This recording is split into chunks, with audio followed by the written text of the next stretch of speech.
Hello dear student, आपका channel पर स्वागत है। आज सेकेंडरी एग्जामिनेशन 2026 10वीं क्लास का इंग्लिश का पेपर हुआ था 12 फरवरी को। उसकी आंसर की देखिए भी, उसका सॉल्यूशन देखिए भी, किस प्रकार पेपर आया हुआ था, कैसे आपने हल किया। तो इसमें देखो भी, पहला एक सेक्शन ए में पैसेज आया हुआ है, read the passage carefully and answer the question that follow. नीचे दो प्रश्न है, उनके आंसर देने हैं। पहला प्रश्न है, इसमें देखो भी आंसर की मैं उपलब्ध करवा देता हूँ आपको। Standing on Everest the writer was, जब एवरेस्ट पर खड़े होते हुए राइटर कैसा था भी? ओवरजॉयड था, वेरी सैड था, जुबिलेंट अनसैड, दोनों ही था। तो ये सी ऑप्शन इसमें आपका क्या अभी करेक्ट है। वो खुशी भी थी और साथ में क्या था भी, दुखी भी था। तो यहाँ पर एक लाइन आई हुई है, instead of being jubilant there was a tinge of sadness. दोनों क्वेश्चन देखो भी, the emotion that gripped him was, कौन सी भावनाओं ने उसको जकड़ लिया था? इसमें आपका बी ऑप्शन राइट है, ह्यूमिलिटी। ये भी प्रश्न यहां पर दिया गया है, ये देखो ह्यूमिलिटी। अगर आप चैनल पर नए, चैनल को जरूर सब्सक्राइब कर लीजिए। हम आपको सभी पेपर की आंसर की यहां पर उपलब्ध करवाएंगे। The Joy that the writer feels by climbing the summit of Everest last, जो खुशी राइटर को मिल रही थी उस चोटी पर चढ़ने की, या जो मिली खुशी, वो कितने लंबे समय तक चलेगी भी? ए लाइफ टाइम, पूरी जीवन भर चलेगी। डी ऑप्शन इसमें करेक्ट है आपका। According to the writer, what is ultimate in climbing? Ultimate का क्लाइंबिंग में क्या है? Climbing hills, climbing high summits, climbing Everest. यहाँ पर सी ऑप्शन आपका क्या होगा अभी करेक्ट होगा। कई इसको भी आंसर बता रहे हैं, परंतु यहाँ पर एवरेस्ट स्पेशल नाम दिया गया है, तो ये सी ऑप्शन सही होना चाहिए इसका। नेक्स्ट देखो अभी 5 नंबर क्या दिया गया अभी, which other summit is no less formidable and no easier to climb. इसमें आएगा आपका 5 नंबर में क्या आएगा अभी, समिट ऑफ द माइंड। इसमें डी ऑप्शन करेक्ट है आपका। व्हाट चेंजेस यू कंप्लीटली, आपको पूर्णतः कौन बदल देता है अभी? एक्सपीरियंस। इसमें भी आपका बी ऑप्शन करेक्ट है। क्वेश्चन नंबर 7 देखिए अभी, find a word from the passage that means, आपको वो शब्द चूज करना है जिसका अर्थ है ये है। वन वर्ड लिखना है आपको। The highest point of the mountain, C option correct होगा, summit. Find the word from the passage that means the opposite of jubilant, jubilant का विलोम शब्द बताना है आपको। जुबिलेंट खुशी होता है, यहाँ पर आएगा सैडनेस, दुखीपन, दुखी। ए ऑप्शन करेक्ट होगा आपका। नेक्स्ट देखो भी 2 नंबर है, फिर पैसेज एक, read the flowing passage carefully and answer the question given below. आपको इसके आंसर यहाँ पर बताने हैं। एक पानी, वाटर के बारे में है। पहला प्रश्न है कि what where did life originated, originate जो जीवन है उसकी उत्पत्ति कहां पर हुई है भी? तो इसका आंसर यही है, the life on earth began in water, पानी में। यहां से लिख सकते हो आप, पानी के अंदर जीवन का आरंभ हुआ है। आगे दिया, name some sources from where we get fresh water, उन सोर्स के नाम बताने जहां से हम क्या करते हैं, ताजा पानी प्राप्त करते हैं। तो यहाँ पर 2-3 सोर्स के नाम दिए गए, वो आप यहाँ पर बता सकते हो। रिवर्स, पॉन्ड्स एंड लेक्स, 3 नाम बता सकते हो। ठीक है, रिवर्स, पॉन्ड्स एंड लेक्स, ये तीनों ये आंसर होगा। क्वेश्चन नंबर 3 देखो भी, what are the areas where the rising demands for water are difficulty to get to be met. कौन कौन से क्षेत्र हैं जहां पर the rising demands for water are difficult to be met, जहां पर जो बढ़ती हुई मांग है पानी की वो प्राप्त करना कठिन है। तो इसमें आपका ऑप्शन क्या होगा, भी सही होगा।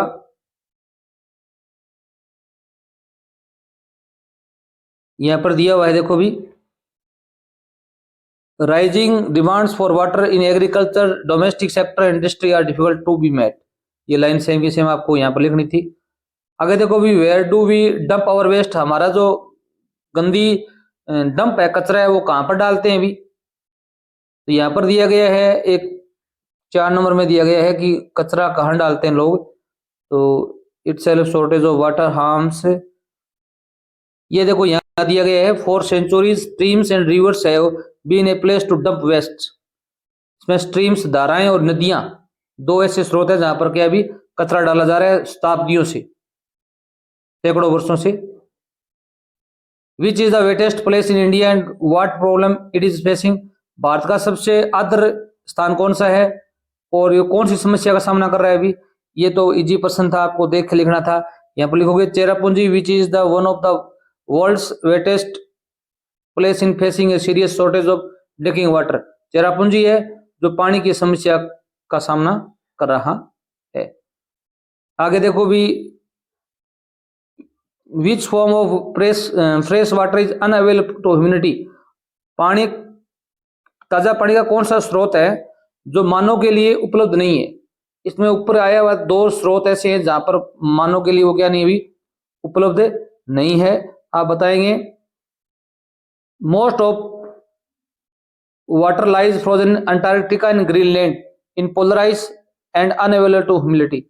अंटार्कटिका और ग्रीनलैंड का जो पानी है, बर्फ है जमी हुई, वो मानव के लिए क्या नहीं भी अनअवेलेबल है। ये लाइन आप यहां से लिख सकते हो।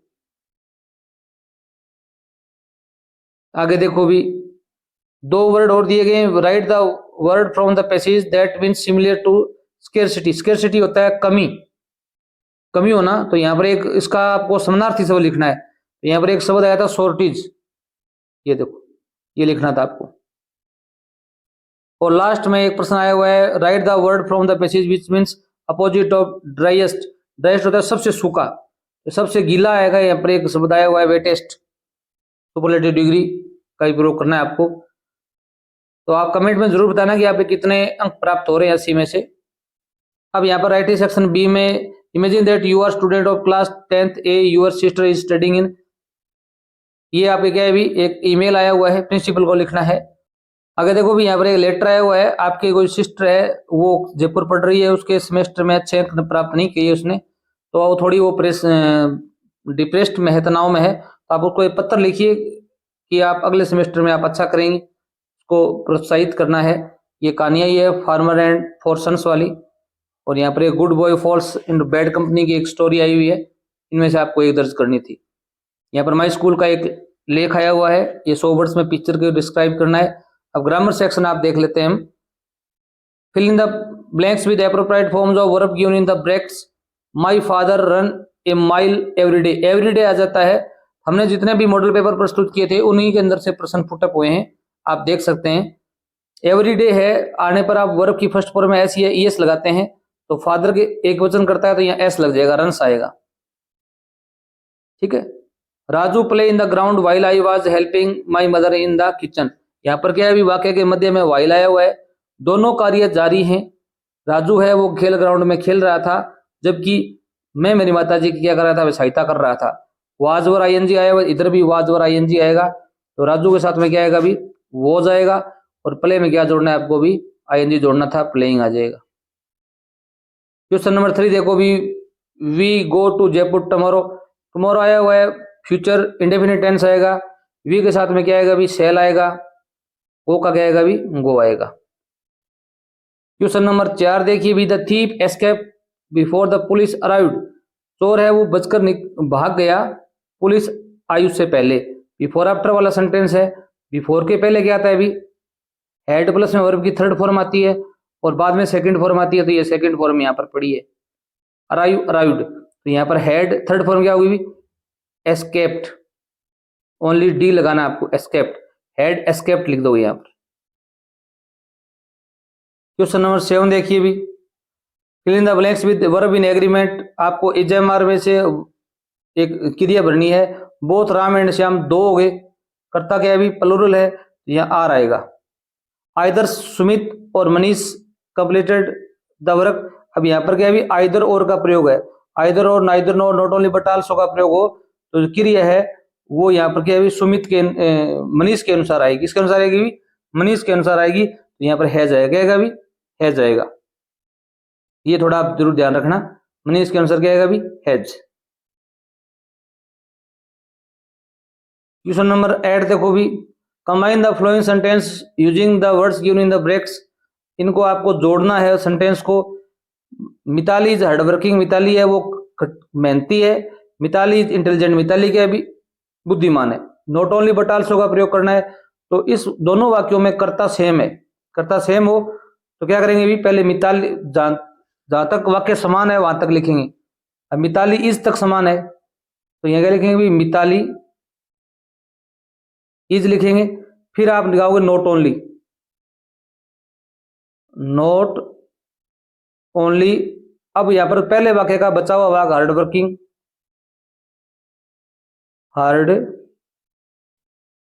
वर्किंग, फिर लगाओगे बट आल्सो,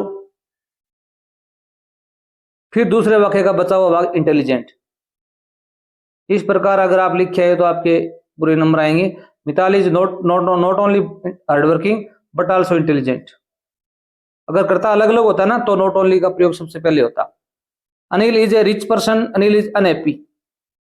अब पहला सेंटेंस पूरा लिखेंगे आप सेम का सेम, फिर यहाँ पर जो फुल स्टॉप है वहां के लगाएंगे भी, कोमा लगाएंगे, फिर आप लिखेंगे बट, फिर अनिल है यहाँ पर आप ही लिखेंगे, he is unhappy, he is unhappy. अगर कोई बच्चा यहाँ पर अनिल का अनिल लिखे है तो कोई दिक्कत नहीं है, से नंबर आ जाएंगे आपके।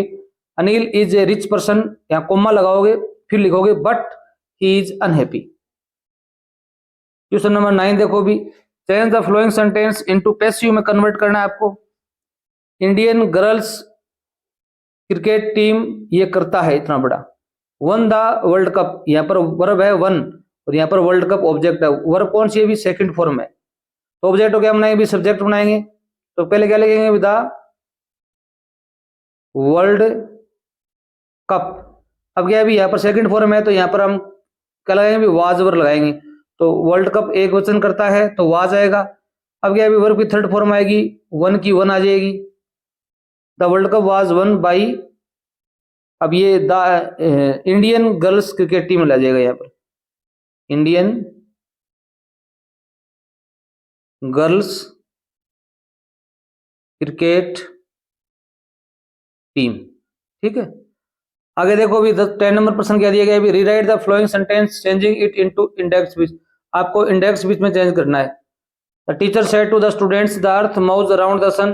अध्यापक ने विद्यार्थियों से कहा कि पृथ्वी है वो सूर्य के चारों तरफ क्या लगाती है भी, चक्कर लगाती है। तो यहाँ सेड टू के स्थान पर क्या करना पड़ेगा भी, कर्ता से स्टार्ट हुआ है, ये क्या भी यूनिवर्सल ट्रूथ है, तो यहाँ पर क्या करोगे भी, टोल्ड करोगे। क्या करोगे भी, टोल्ड। स्टूडेंट्स तक लिखोगे, कोमा की जगह क्या लगाओगे भी, दैट लगाओगे, और ये वाक्य सेम का सेम लिख दो, कोई चेंज नहीं करोगे, ये इन्वर्टेड कोमा हटा देना बस। इजी है, हार्ड नहीं था। अब क्या है भी, आपके टेक्स्ट बुक में से प्रश्न आया हुआ है 11 नंबर, इसमें यंग सीगल वाला पार्ट है। तो इसमें देखिए भी, who was with the young seagull on his ledge. Young seagull के साथ में किनारे पे कौन था भी, यहाँ पर आप अलोन, वो अकेला था, तो यहाँ डी ऑप्शन आपका क्या था भी, करेक्ट था। What he had been afraid to do, वह क्या करने से डर रहा था भी, तो वह डर रहा था, उड़ने से डर रहा था, तो यहाँ पर यही ऑप्शन होगा फ्लाई। क्या होगा भी, फ्लाई। सी ऑप्शन करेक्ट है आपका इसके अंदर।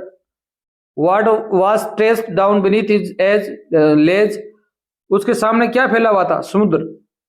यहाँ C option, D option right होगा, सी।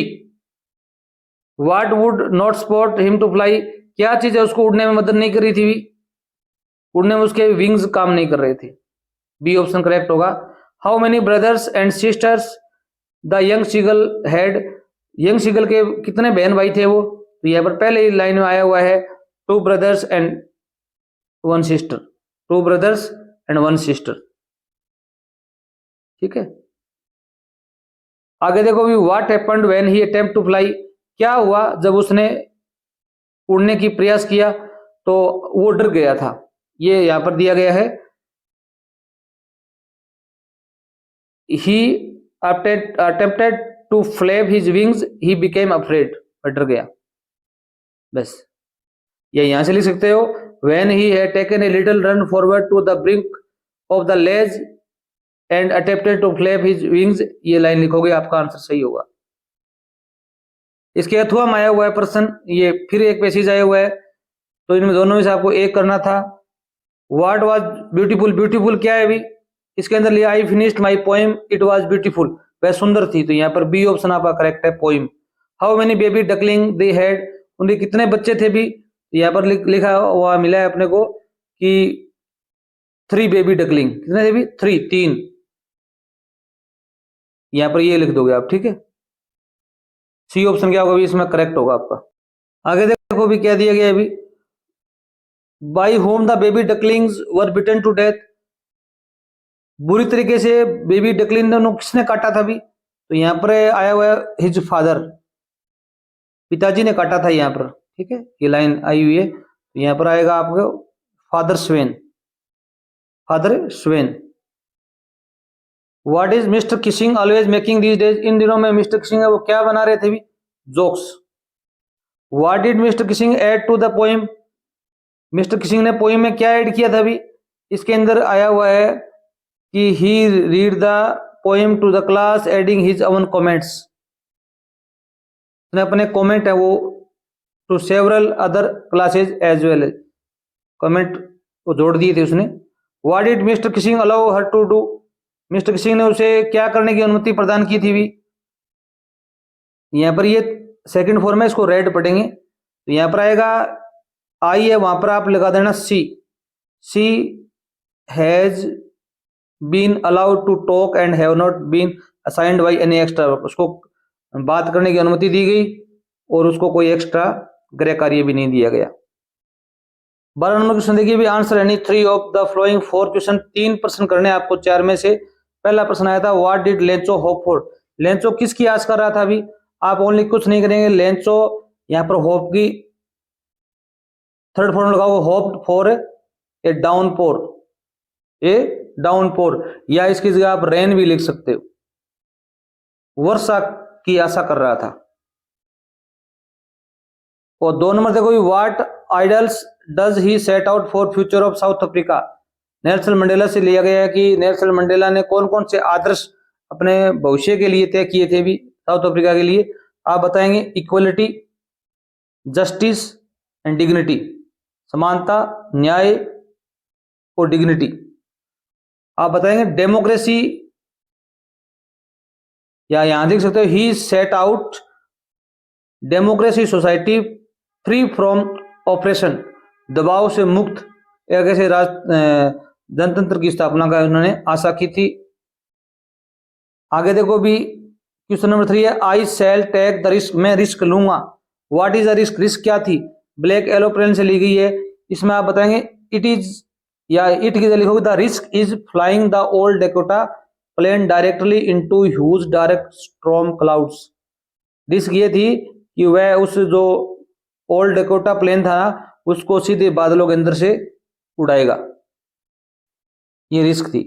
What are the elders in Goa nostalgic about? जो गोवा के जो एल्डर्स हैं वो किसके प्रति नॉस्टैल्जिक हैं भी? आप बताएंगे the good old Portuguese days, Portuguese days है ना, ये लाइन लिखनी है आपको। क्वेश्चन नंबर 13 देखो भी, इसमें एक करना है आपको, what is the story about the Kodavu people's descent? Kodavu के जो पूर्वज थे उनकी क्या कहानियां थी भी? इसके लिए आप यहां पर ये आंसर लिखा हुआ है, ये लिखोगे apart from Alexander the great army moved south along the coast. Alexander के साथ में एक बहुत बड़ी सेना दक्षिण में आकर रुकी, तटीय किनारों में, सेटल देर, वहां पर सेटल हो गई। मेरिंग लोकल्स, लोकल जो लोग थे उनसे उन्होंने शादी की। When their return became impossible, जब उनका लौटना क्या हो गया अभी? असंभव हो गया। ये लाइन लिखनी थी आपको। 2 नंबर है कि what did Wali find out about the bus journey? Bus journey के बारे में वर्ली ने क्या क्या सूचनाएं एकत्रित की? How did she find out these details? ये सूचनाएं उसने कहां से प्राप्त की, कैसे प्राप्त की? तो इसका पहले का आंसर लिखोगे आप, she found that the bus journey to the town was 6 miles away. उसने पहली सूचना ये प्राप्त की कि जो दूरी है वो 6 मील है शहर की। टुक 45 मिनट्स, 45 मिनट लगती हैं। एंड कॉस्ट 30 पैसे for the one way ticket, ticket का 30 पैसे किराया एक साइड का। इसके बाद में ये भी लिख सकते हो कि उसने सूचनाएं कहां से प्राप्त की भी? दिस सी लर्न, ये चीजें उसने सीखी by listening to conversation of regular passengers and neighbours, पड़ोसियों और यात्रियों की जो नियमित बातचीत होती थी ना, उनसे उन्होंने सीखी थी। ये बातें लिखनी थी आपको। क्वेश्चन नंबर 14 देखो भी, राइट द कैरेक्टर्स के तो लोमो, लोमो किस प्रकार का व्यक्ति था भी?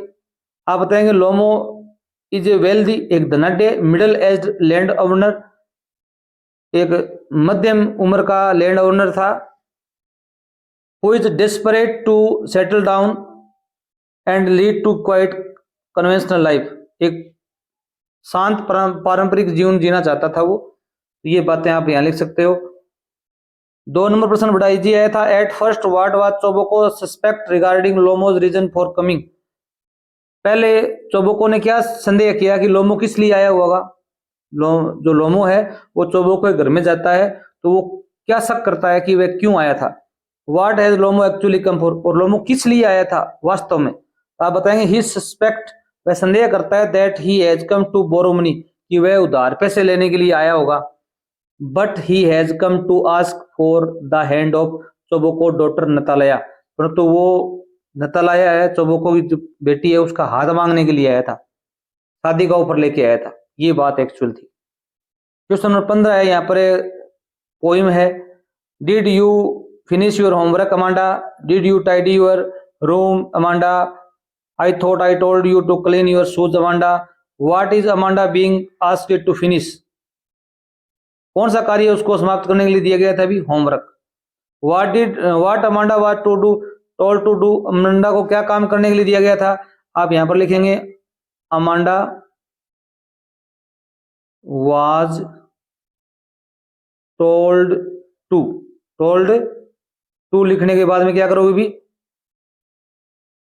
To finish her homework. पहले तो उसका होमवर्क करने के लिए बोला गया, और क्या बोला गया अभी, to tidy her room. 2 number ये लिखोगे, टू टाइडी हर रूम, कमरा साफ करने के लिए, and to clean her shoes, और अपने जूते साफ करने के लिए। ये बातें आप लिख सकते हो। यहाँ पर who do you think is speaking to Amanda, Amanda से कौन बहुत बातें कर रहा है आपको बतानी है। तो आप लिखेंगे हर मदर, उसकी माँ कर रही है बातें। कौन कर रही है अभी, her mother. The fog comes on little cat feet, it sits looking over harbour and city on silent haunches. तो यहाँ पर इट किसके लिए आया अभी, यहाँ पर इट आया फॉग के लिए, कोहरे के लिए। What does the poet think the fog is like, कवि क्या सोचता है कि फॉग किस प्रकार कैसा है अभी। तो आप बताएंगे the fog is like a cat, like a cat, बिल्ली के समान, बिल्ली से तुलना की गई है इसकी। इस प्रकार बिल्ली है ना, वो दबे पांव धीरे धीरे आती है अपने कुल्लों पर बैठकर, हंसस पर बैठकर, उसी प्रकार कोहरा है ना, वो भी पहाड़ों पर या धीरे धीरे उतरता है नीचे। How does the fog come, fog कैसे आता है, द फॉग कम साइलेंटली, वो चुपके से आता है, या यहां लिख सकते हो ऑन साइलेंट हंसेज। और 16 नंबर प्रश्न देखो भी क्या दिया गया अभी, answer any 2 of the following 3 question, 2 करने आपको 3 में से। अगर देखो अभी, what does the dust of snow that the crow shakes off a hemlock tree stands for, जो डस्ट ऑफ स्नो क्या है, और जो क्रो है वो हेमलॉक ट्री को हिलाता है और बर्फ नीचे गिरती है, इसका क्या संबंध है उससे। आप बताएंगे a sudden transformative movement of Joy and purification and positive changes, ये एक अचानक एक बदलाव भरा खुशी और शुद्धता और सकारात्मक बदलाव का इंगित करता है, बदलाव की ओर इंगित करता है। ठीक है। What suggestions does the poet give for identifying the tiger, tiger को पहचानने के लिए कवि है वो क्या क्या निर्देश देता है, भी सुझाव देता है। आप बताएंगे by physical appearance and deadly behaviour, आप एक टाइगर को पहचान सकते हैं उसकी अपीयरेंस से और उसके खतरनाक व्यवहार से, और उसके ब्लैक स्ट्राइप्स मिलेंगी ऑन द येलो ग्राउंड, पीली बॉडी के ऊपर, ऐसा आप बता सकते हो। क्वेश्चन नंबर 3 इसका आया हुआ था, why doesn't the poet offer the boy money to buy another ball, कवि है वो लड़के को दूसरी बॉल खरीदने के लिए पैसे का प्रस्ताव क्यों रखता है अभी।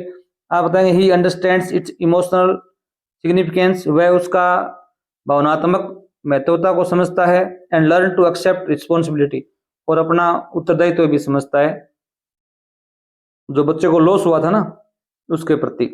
17 नंबर प्रश्न आया हुआ है, where are the trees in the poem, कविता में जो पेड़ है वो कहां पर है अभी। आप बताएंगे इनसाइड द पोएट्स हाउस, कवि के घर में, विशेषकर स्पेशली या लिख सकते हो especially veranda, what do their roots and their leaves and their twigs do, उनकी जो पत्तियां हैं और जो ट्विग्स हैं वो क्या कर रही हैं अभी, वो जंगलों में जाने के लिए क्या कर रही हैं अभी, प्रयासरत हैं। The roots and their leaves and their twigs are trying to go to the jungle. इस प्रकार की बातें आप यहाँ पर लिख सकते थे।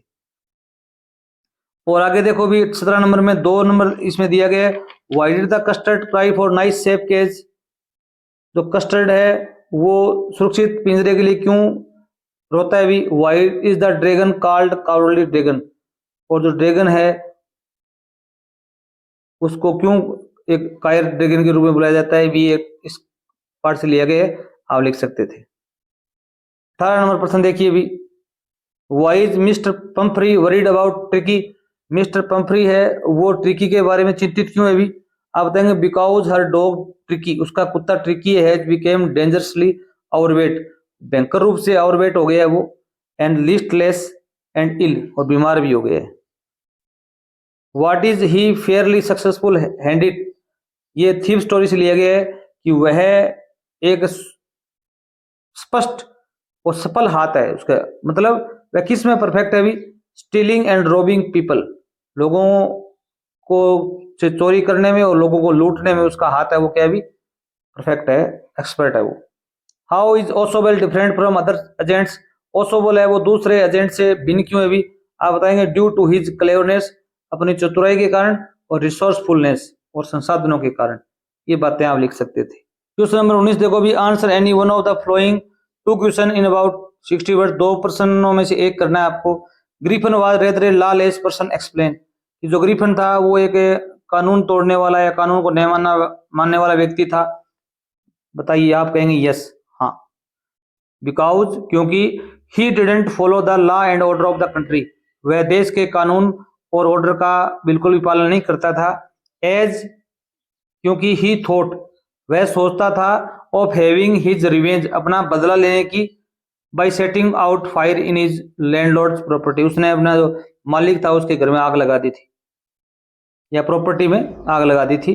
What kind of a person is ma'am Loisel, ये जो मैम लोसल है वो किस प्रकार की व्यक्ति थी, आप बताएंगे प्रेटी एंड चार्मिंग, वो सुंदर थी और आकर्षक थी।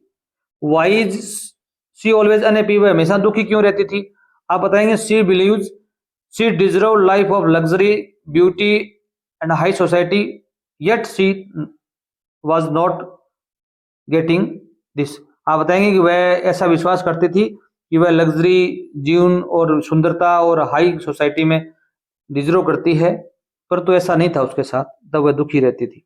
20 नंबर प्रश्न है उसमें, how many daughters Ramlal had, Ramlal की कितनी पुत्रियां थी भी, 4 थी। Why was the commander in chief of Mars space control, तो यहाँ पर गए who was the commander of chief, कौन था भी, ग्रेट माइटी थिंक टैंक।